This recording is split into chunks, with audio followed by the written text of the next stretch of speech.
Hello, and thank you so much for joining me today for this thought from the Bible. Now, I have a little routine normally for how I put these videos together. So on a Monday morning, I will sit down and think about anything that jumped out at me from the Bible, from my daily Bible readings that week, and I'll do any research, write down some notes and pull that idea together. Then on Tuesday, first thing in the morning, normally about 7 o'clock in the morning or even before then, I'll get out and record the video before it gets too hot. And finally on Wednesday, I release the video.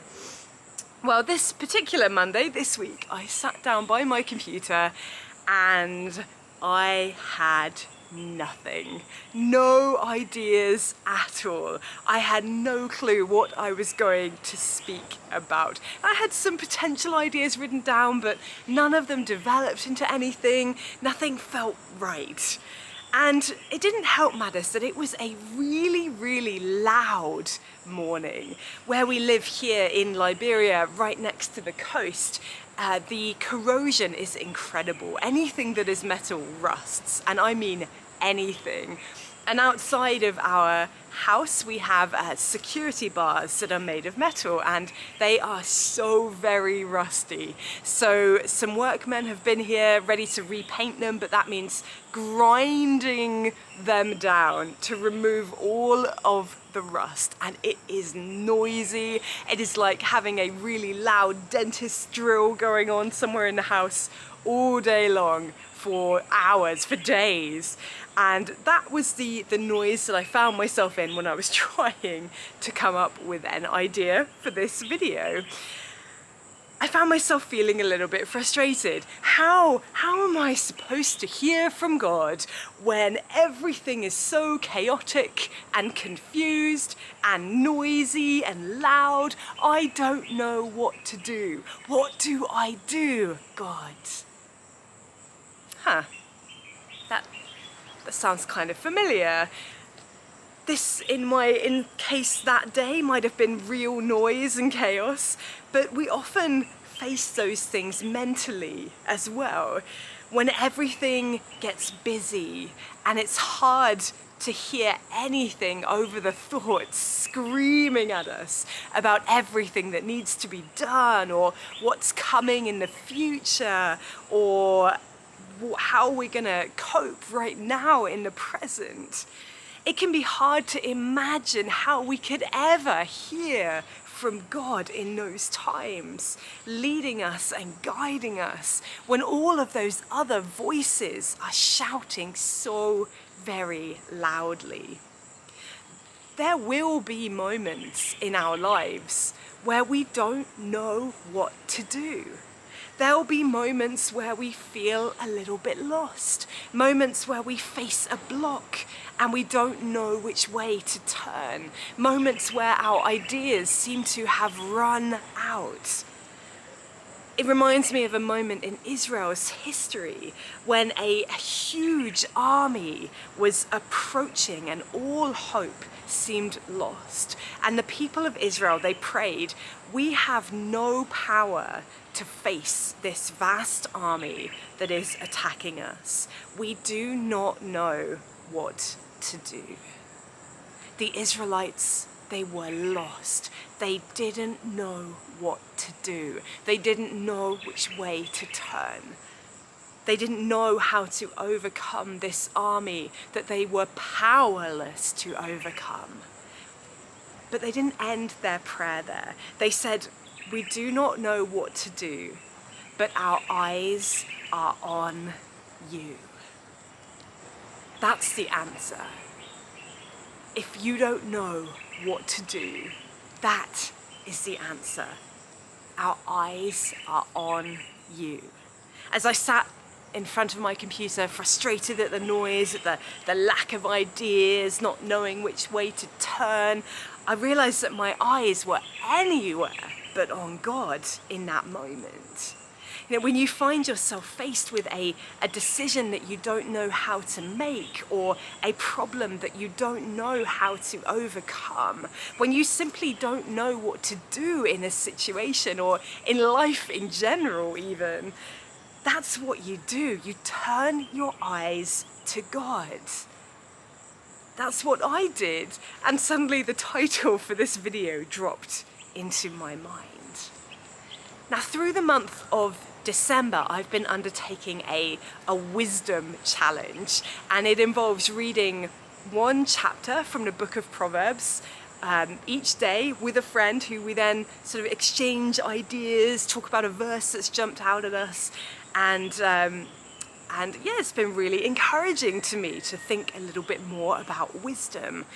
I've always loved the thought that wisdom is something that is always available to us without fail. James chapter 1 verse 5 says, "If any of you lacks wisdom, you should ask God, who gives generously to all without finding fault, and it will be given to you."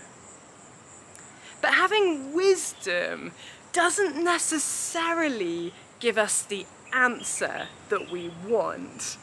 Often what we want is direct knowledge from God. What we want is some writing in the sky that tells us exactly the way that we should turn, exactly the next step that we should take. We want a clear path. Go this way, do this thing. We don't necessarily want the wisdom to work that out for ourselves. I think quite often, I certainly want to be spoon-fed the answer.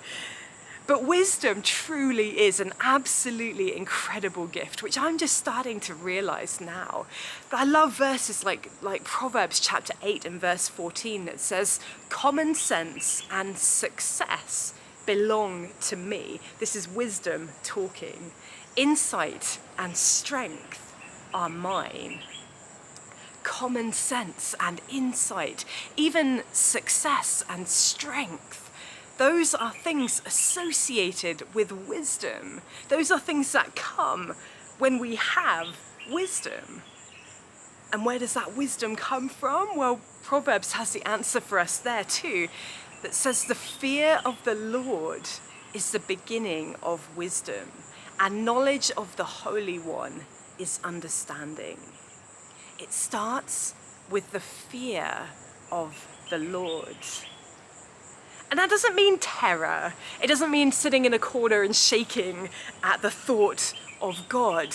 What it means is explained a little bit better in the amplified version of the Bible for this verse, which tells us that the reverent fear of the Lord, that is worshipping him and regarding him as truly awesome, is the beginning and the preeminent part of wisdom, its starting point and its essence.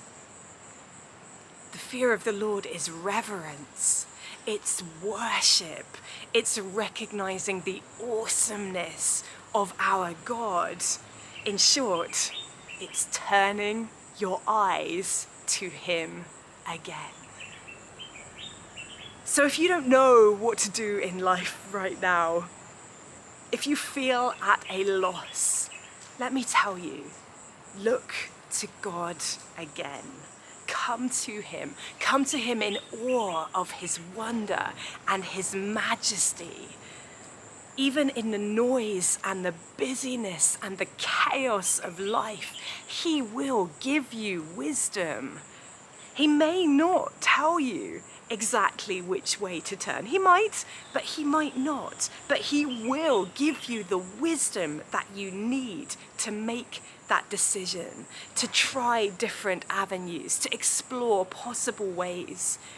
He will guide you through that wisdom. Knowing God, seeking God, looking to God, that is where you begin when you don't know what to do. How wonderful it is that when we feel completely lost like that, we can turn to God again and know that he is always there, that he is always with us, even when we have been distracted by the busyness and the chaos.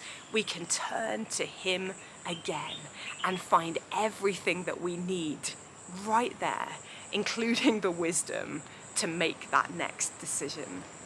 Thank you so much for joining me today for that thought from the Bible. I'll be back on Wednesday next week with one final video for this year, so I will see you then.